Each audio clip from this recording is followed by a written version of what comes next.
പുണർദം നക്ഷത്രം. പുണർദം നക്ഷത്രക്കാർ ഒരുപാട് തവണ തകർന്നാലും വീണ്ടും എഴുന്നേൽക്കുന്ന ആളുകളാണ്. ഇമോഷണൽ ഇൻ്റലിജൻസ് കൂടുതലാണ്. ആളുകളോട് ക്ഷമിക്കാനുള്ള കഴിവ് നന്നായിട്ട് നിങ്ങൾക്കുണ്ട്. പക്ഷെ ഒരിക്കലും അവർ ചെയ്ത തെറ്റ് നിങ്ങൾ മറക്കില്ല. നിങ്ങൾ ക്ഷമിച്ചു വിടുകയായിരിക്കും, പക്ഷെ മറക്കില്ല. ജീവിതത്തിൽ സെക്കൻഡ് ചാൻസ് കിട്ടുന്നൊരു നക്ഷത്രമാണ്. സംസാരത്തിൽ സൗമ്യത, പക്ഷെ തീരുമാനം എടുത്താൽ അതൊരു തീരുമാനം തന്നെയായിരിക്കും. നിങ്ങൾ ഓവർ തിങ്കിങ് ആണ്. ഇനി ശരിയാകും എന്ന് വീണ്ടും വീണ്ടും പ്രതീക്ഷിച്ച് ഡിലേ നന്നായിട്ട് നിങ്ങൾ വരുത്താറുണ്ട്. സ്വന്തം വിഷമം പുറത്ത് പറയാതെ ഉള്ളിൽ കത്തിക്കണ പരിപാടി നിങ്ങൾക്കുണ്ട്. പുണർദം നക്ഷത്രക്കാർ ജീവിതം ഒരിക്കലും സ്ട്രെയിറ്റ് ലൈൻ അല്ല. ഒരു ഡൗൺഫാൾ ഉണ്ടാവും, ഒരു റൈസ് ഉണ്ടാവും, പിന്നെ ഒരു സ്ട്രക്കായിട്ട് അവിടെ നിൽക്കും, പിന്നെ വലിയൊരു റൈസ് ഉണ്ടാവും, പിന്നെ ആ റൈസായിട്ട് തന്നെ നന്നായിട്ട് പോവും, പിന്നെ ഒരു ചെറിയ ഡൗൺഫാൾ ഉണ്ടാവും. ഇങ്ങനെയായിരിക്കും നിങ്ങളുടെ ജീവിതം ഉണ്ടാവുക.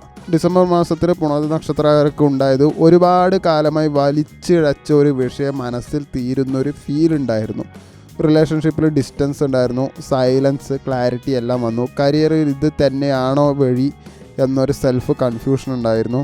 പൈസ വന്നാലും നിൽക്കാതെ പോകുന്നൊരവസ്ഥ, sleep disturbance, late night thinking ഒക്കെ ഉണ്ടായിരുന്നു.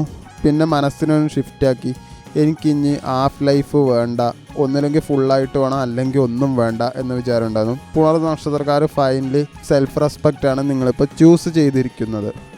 2026 ജനുവരിയിൽ നിങ്ങൾക്ക് ഈ സ്ട്രക്കായിട്ട് നിന്ന കാര്യങ്ങൾ അവസാനമാകുമ്പോൾ ചെറിയൊരു സ്ലോലി നിങ്ങൾക്ക് എന്തായാലും മൂവ് ചെയ്യും. പുതിയ ഓപ്ഷൻസ്, പുതിയ സ്ഥലം, പുതിയ റെസ്പോൺസിബിലിറ്റി ഒക്കെ വരാൻ സാധ്യതയുണ്ട്. ഇൻ്റർവ്യൂ കോൾ, മെസ്സേജൊക്കെ വരും. പക്ഷെ ഒരു അൺഎക്സ്പെക്റ്റഡ് ആയിട്ടുള്ള ഒരു സ്ഥലത്തു നിന്നായിരിക്കും വരിക. പ്രതീക്ഷിക്കുന്ന സ്ഥലത്തു നിന്ന് കിട്ടുകയില്ല. അബ്രോഡ്, ഡിസ്റ്റൻസ് റിലേറ്റഡ് ചാൻസ്, അതൊക്കെ അതിന് വേണ്ടിയിട്ട് പരിശ്രമിക്കാനും സാധ്യത വളരെ കൂടുതലാണ്. ജനുവരിയിൽ നിങ്ങൾ ഡിസിഷൻ എടുക്കുകയാണെങ്കിൽ ഫെബ്രുവരി, മാർച്ചിൽ റിസൾട്ട് ഉറപ്പാണ്. പ്രണയത്തിലാണെങ്കിലും റിലേഷൻഷിപ്പിലാണെങ്കിലും പഴയ പേഴ്സൺ വീണ്ടും മനസ്സിലിങ്ങനെ വന്നുകൊണ്ടിരിക്കും. കോണ്ടാക്റ്റ് ഉണ്ടാകാം, പക്ഷേ ടേംസും കാര്യങ്ങളെല്ലാം വ്യത്യാസം വരും. സെൽഫ് വർത്ത് ഇല്ലാത്ത ബന്ധം പൂർണ്ണമായി കട്ട് ചെയ്യാനുള്ള ഒരു ധൈര്യം നിങ്ങൾ കാണിക്കും. പുതിയ കണക്ഷൻ നിങ്ങൾ തേടും, പക്ഷേ സ്ലോ ആയിരിക്കും, കാമായിരിക്കും, മെച്യൂർ ആയിരിക്കും. സമാധാനവും പാഷനാണ് വേണ്ടതെന്നുള്ളതാണ് നിങ്ങൾ ജനുവരിയിൽ പഠിക്കുക. ഫൈനാൻസ് നോക്കുകയാണെങ്കിൽ ഇൻകം കുറച്ച് സ്റ്റഡി ആകാൻ തുടങ്ങും. കടം കൊടുത്തത് ചോദിക്കുക, അത് തിരിച്ചു കിട്ടാൻ സാധ്യത വളരെ കൂടുതലാണ്. അതുപോലെ ലോൺ നിങ്ങൾ അവോയ്ഡ് ചെയ്യണം. ചെറിയ രീതിയിലാണെങ്കിലും മുന്നോട്ട് പോയിക്കൊണ്ടേയിരിക്കും.